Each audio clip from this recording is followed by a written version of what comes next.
देख रहे हैं ये अरावली पर्वत रेंज है, भारत के हिस्से में है। ठीक है, मूलतः इसका 90% हिस्सा राजस्थान में आता है। ध्यान रखिएगा ये तब से बनी हुई है, it is about to 3.2 to 3.5 billion year ago. ये 3.5 बिलियन अरब पहले जब बनी थी, और ये जो टाइम चल रहा था ये प्री कैम्ब्रियन युग का टाइम था। इस समय में ये चर्चा चल रही थी, इस समय ये अस्तित्व में आया था।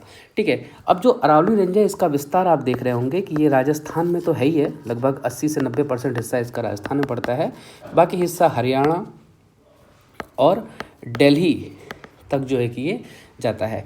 अब आप राजस्थान देख रहे हैं तो यहीं पे आपने देखा होगा कि यहाँ पे माउंट आबू जो पर्वत श्रृंखला है, यहाँ की सबसे जो ऊंची चोटी है गुरु शिखर। अगर आपने ध्यान दिया हो तो गुरु शिखर ये जो है सबसे ऊंची चोटी पड़ती है इसकी।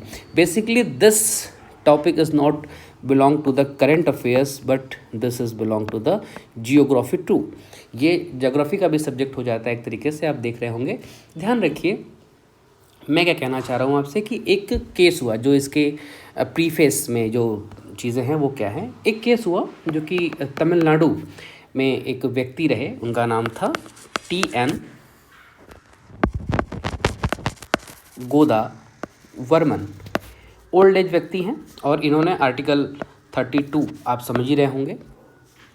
आर्टिकल 32 के व्यक्ति इसके द्वारा व्यक्ति सीधे सुप्रीम कोर्ट में अपने किसी टॉपिक को लेकर बात कर सकता है। तो आर्टिकल 32 के परिप्रेक्ष्य में इन्होंने एक केस गवर्नमेंट ऑफ इंडिया के सामने रखा, और इस केस में उन्होंने कहा कि जो हमारी पहाड़ियाँ हैं इसे काटा जा रहा है और इस पर जो है कि सुप्रीम कोर्ट को सख्त निर्णय लेने की आवश्यकता है।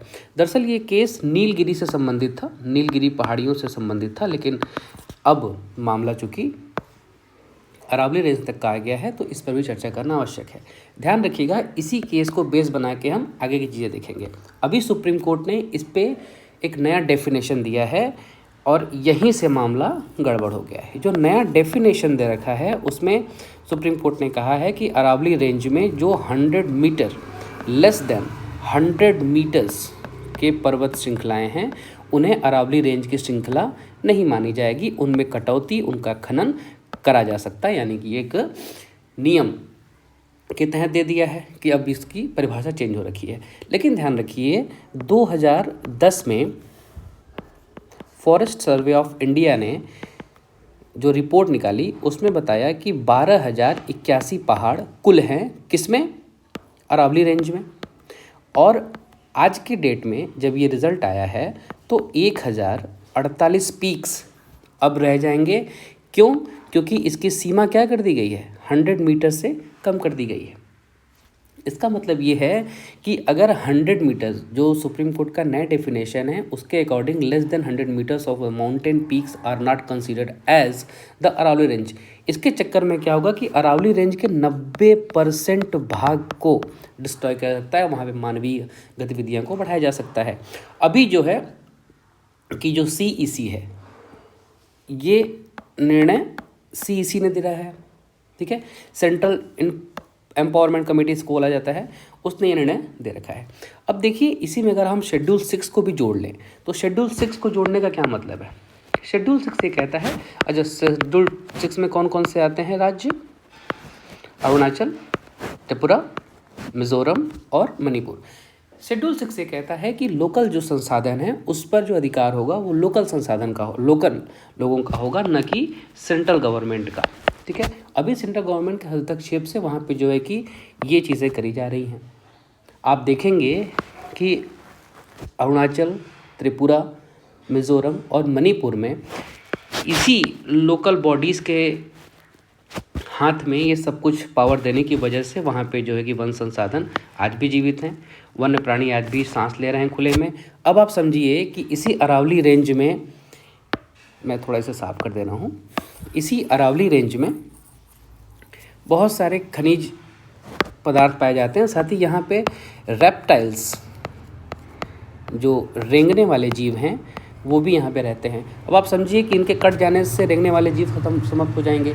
आपको पता है कि सब चीज़ें इन्वायरमेंट को इक्वली बैलेंस करती हैं, और इस इक्वली बैलेंस के चक्कर में अगर हम किसी भी एक जीव जंतु के पूरे साम्राज्य, पूरे उसके वंश को ख़त्म कर देंगे तो निश्चित तौर पे प्रकृति का डिसबैलेंस हो जाएगा, और प्रकृति जो है कि निश्चित रूप से कोई ना कोई ऐसा स्वरूप ग्रहण कर लेगी जो कि मानवीय विकास के लिए प्रमुख कारण होगा या प्रबल कारण होगा। तो ध्यान रखिएगा कि इस वजह से अब यहाँ पे खनन की अनुमति दे देने से क्या होगा कि 90% आप समझ लीजिए इतना पहाड़ी कट जाएगी। ठीक है, तो ध्यान रखिएगा, यही आपके एग्जामिनेशन के लिए महत्वपूर्ण रहेगा। शेड्यूल 6 को आप जोड़ सकते हैं। Basically this topic of geography आपको ढंग से समझ में आ रहा होगा। मैं आपके लिए यहाँ पे 2-3 चीज़ें और ले आया हूँ, अगर आप उसे और ढंग से देखना चाहें तो वो ये है। अब देखिए, जो भारत का है ना, ये भारत का हमारे पास मैप है। अब ये हिस्सा जो है कि अरावली का है, ये हिस्सा अरावली का है और इसी पे लेके बहस चल रही है। ठीक है, यहीं से जो है कि अब आप एक चीज़ और समझिए कि यहाँ पाकिस्तान, फिर अफ़गानिस्तान और अन्य देश, ये ठंडे प्रदेश है। अब यहाँ से जो ठंडी हवाएं आ रही हैं ना, यहाँ पे जो बर्फीला प्रदेश है, ठीक है, इस बर्फीले प्रदेश को यही अरावली रेंज रोक रही है ताकि उत्तर भारतीयों की ओर बहुत ज़्यादा ठंडक न आ सके। अब आप समझिए, अगर इसको आधा काट 90% के आसपास का हिस्सा काट दिया जाएगा तो यहाँ से धूल, जो कि पाकिस्तान, अफ़गानिस्तान, यहाँ से धूल बालू यहाँ पे आएंगे और यहाँ पे जमा होंगे, यानी कि दिल्ली का जो प्रदूषण है वो कई गुना बढ़ जाएगा। साथ ही साथ मैंने आपको बताया कि सिर्फ एक क्षेत्र विशेष को दिक्कत नहीं होगी, वहाँ आसपास के लोगों को भी दिक्कत होगी। पंजाब, हरियाणा, नागालैंड सभी इससे जो है कि घिर जाएंगे। साथ ही साथ जो है कि हमारा उत्तर भारत का जो राज्य है वो भी इससे बचा हुआ, अछूता नहीं रह जाएगा। ठीक है, मूल रूप से अगर अरावली हम बचा लेते हैं तो अरावली को बचा लेने से क्या होगा कि ये एक शील्ड की तरह काम करता है और यहाँ से धूल, बर्फ़ आदि आने से रुक जाती हैं। आपको एल्बिडो पता होगा। एल्बिडो में क्या होता है कि चूँकि यहाँ ताज़ी बर्फ़ पड़ रही होती है तो ताज़ी बर्फ़ का एल्बिडो 90% होता है कि वो 90% हिस्सा वापस कर दिया करती है। इस वजह से कम चीज़ें हमारे पास रह जाती हैं। तो अरावली एक तरीके से हमारे लिए सेफ़ शील्ड भी है, इसे बचाना हम सबका अधिकार है। तो ध्यान रखिएगा कि इस पे आप जितना कैंपेन कर सकते हैं, लेकिन हाँ, समझदारी के साथ आप कर सकते हैं। एक और चीज़, मैं आपको इसका एक दृश्य दिखाना चाह रहा हूँ कि कितना सुंदर अपना अरावली रेंज है। आप समझ रहे हैं, इतनी हरियाली, इतना सुंदर प्रदेश, और आप समझ रहे हैं कि एक झटके में इसे समाप्त कर दिया जाएगा। ये सारी जो आप जो पीक्स देख रहे हैं, ये सारे पीक्स को हटा दिया जाएगा।